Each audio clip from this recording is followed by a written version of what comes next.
some bushes and sexually assaulted. The assailant physically assaulted her as well, punched her a couple of times. And what we're trying to do is see if we can get some public opinion, some public assistance in relation to locating this offender. Graham, it was a pretty busy location, I'm guessing, at that time of day too. Are you surprised that you haven't had witnesses at this stage? We are a bit surprised that no one else has come forward, but apparently it was raining quite heavily at the time, so it's probably kept a lot of people off the road. And what did the woman do? How did she raise the alarm? She was living. It was actually fairly close to home, so she went home and called people from there. And did she scream or anything? How did she actually get away? Because he went running. Can you explain what happened? Like what made him run off? Not really in a position to say too much about that at the moment, but there were some witnesses that did report hearing screams at the time. But how did she actually get away, or did he do what he was doing and then just left her? Or did apparently she got up and made her escape. I don't know what he was doing at the time. Right, and did he steal anything from her? She was missing her mobile phone, but that was located not far from the scene. I think it was just taken off her to stop her calling the police immediately. Was it a pretty brutal bashing? Can you talk us through her injuries? Not really. She has got some facial injuries, but it was brutal. It was brutal enough. Yeah.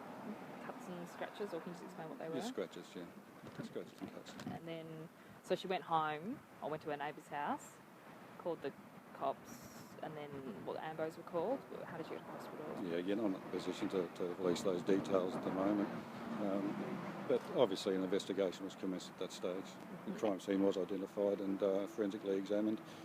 There are some items that we are continuing to examine forensically, so just have to await tests. And what's the next step for detectives? Obviously this was a pretty brazen attack, as you said. What will you be doing this afternoon?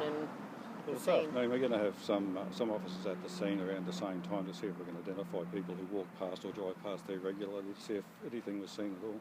Do we know how the woman's doing? She's emotional. Yeah, she's quite emotional, as you can imagine.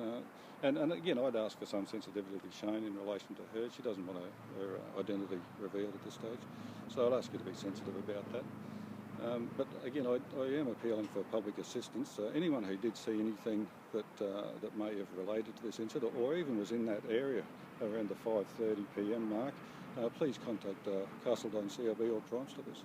This man that you've released the confit of, do we have any idea how old he is, or whether he said anything to her? He did say a couple of words to her. He appeared to have. He appeared that he didn't have too much of a noticeable accent. He is described as being, originally it was around 25, but he may be younger. He's dark-skinned, possibly Indigenous heritage, about 172 centimetres, medium to slim build, and has curly dark brown hair. Did he threaten her at all, or did he have a weapon on him, did she say? There's no weapon cited, but the amount of violence that was actually shown to her, that was enough threat. And sorry, did you say she was sort of approached from behind or dragged off the path?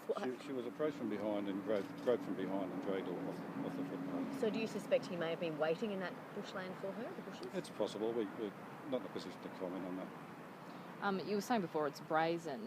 Given where it happened, so close to homes and roads, and given that it was a small strip of bushland, what do you think this guy is out for? I mean, do you reckon he's done it again? Done it before? Well, if he's been responsible for similar attacks, it's not around here. We haven't had anything similar to that reported in our area.